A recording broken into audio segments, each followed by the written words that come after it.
Pyramide, cathédrale en béton, vraiment? Ça donne quoi en vrai? Bonjour! Dans le film Grande Pyramide K 2019, qui a fait plus de 1 million de vues sur internet, le réalisateur nous assène que le secret des pyramides d'Égypte, ce serait le béton. Ces immenses blocs seraient faits de béton. Il surenchérit en expliquant que les cathédrales aussi seraient faites en béton. Tout le gigantisme, toute la magnificence des constructions anciennes s'expliquerait simplement par le fait qu'elles seraient en béton.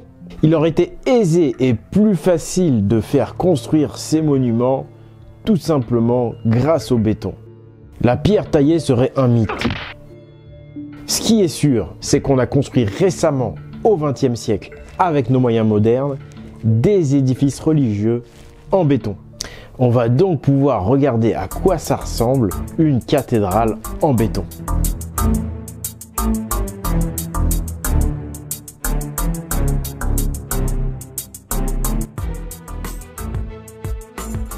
Bienvenue à Notre-Dame de Royan, une cathédrale magnifique, une église en béton, une église en béton. Bref, voici son histoire. Source Wikipédia. Je cite. Après les bombardements du 5 janvier 1945 qui détruisirent l'ancien sanctuaire néogothique, il fut décidé de construire un édifice de plus grande taille, inspiré par l'esthétique des grandes cathédrales gothiques.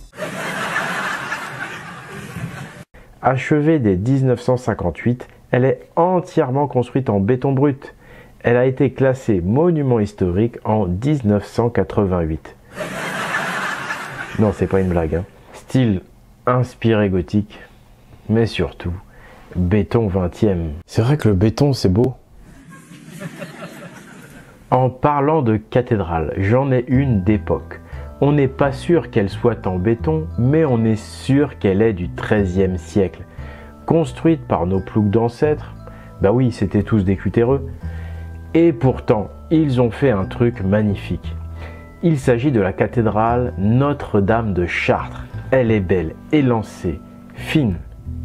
Et donc, d'après Femi Krasniqi, le réalisateur du film K 2019, elle aurait été faite avec du béton aussi. Béton 13e siècle. Vraiment? Vous y croyez? Je te jure mon frère, c'est tout pareil. Béton 20e, béton 13e. Allez, achète mon frère, achète. Désolé Femi, mais cela ne ressemble pas vraiment ni à une cathédrale, ni à un quelconque monument religieux. Par contre, ça ressemble à un stade.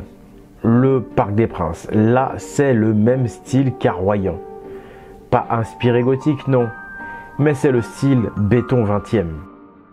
Ici, c'est Paris. Ici, c'est Royan. Voilà, c'est pareil, à part qu'il joue au foot d'un côté et de l'orgue de l'autre. Mais au niveau architectural, style identique, béton 20e.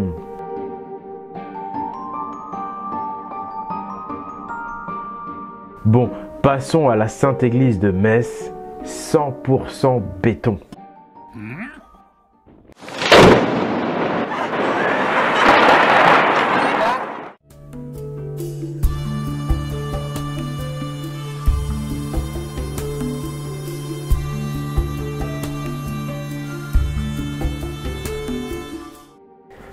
L'église Sainte-Thérèse de Metz. Là aussi, on est sur un projet moderne, démarré en 1937, achevé en 1954 avec du pur béton 20e. Le style d'après la fiche wiki, c'est néo-byzantin, dans l'esprit du Sacré-Cœur de Montmartre. Le Sacré-Cœur est fait en béton aussi? Je crois pas, enfin, je sais pas, faudrait demander à Femi Krasniqi. Lui, on peut lui faire confiance. Des fois qu'on nous cacherait que le Sacré-Cœur soit en réalité fait en béton aussi. En tous les cas, on ne se lasse pas de Sainte-Thérèse de Metz, faite en béton, le même a priori d'après Femi, que pour faire la cathédrale d'Amiens. Béton 13e d'un côté, béton 20e de l'autre. Après, il y a juste une petite différence de style, je vous l'accorde. D'un côté, c'est gothique, de l'autre, néo-byzantin. Même si le style béton 20e ressort un peu plus. J'apprécie tout particulièrement la flèche, la colonne. Ça ressemble vraiment à... Ah oui, un poteau EDF. Style béton électrique 20e. Non mais c'est du grand art, le béton 20e quand même. Classé monument historique aussi, Sainte-Thérèse de Metz. Hein. Non, c'est pas une blague.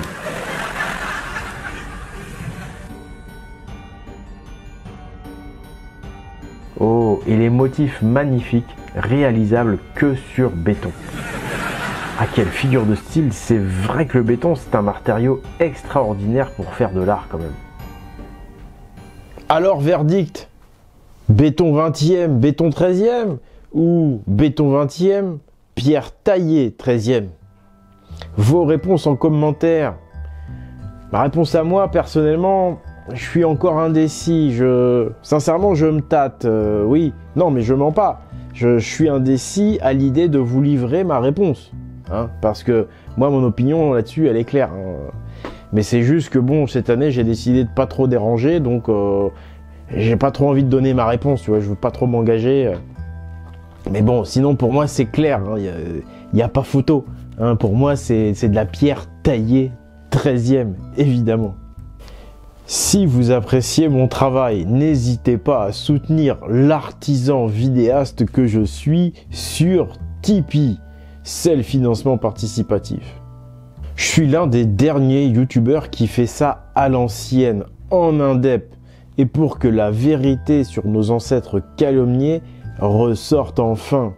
Je suis un youtubeur étrangement ostracisé, mis à l'écart, alors que des films mensongers comme Pyramide 4 2019, eux, sont promus. Alors merci de partager, de diffuser cette vidéo, de mettre un pouce, de commenter pour la cause. Merci. C'était Oleg de Normandie pour vous servir. À la prochaine fois. Allez, achète mon frère, achète les DVD 4 2019. La révélation, les pyramides, c'est les poubelles de l'histoire. Et surtout mon frère, pas acheter à la boutique d'Oleg Normandie. Ça, l'esprit viking, c'est pire que la poubelle de l'histoire. Ça, c'est la déchetterie de l'histoire. Et ça, les livres là, ça c'est pour chauffer la maison. Ça, c'est pour le feu. Lui, on peut lui faire confiance.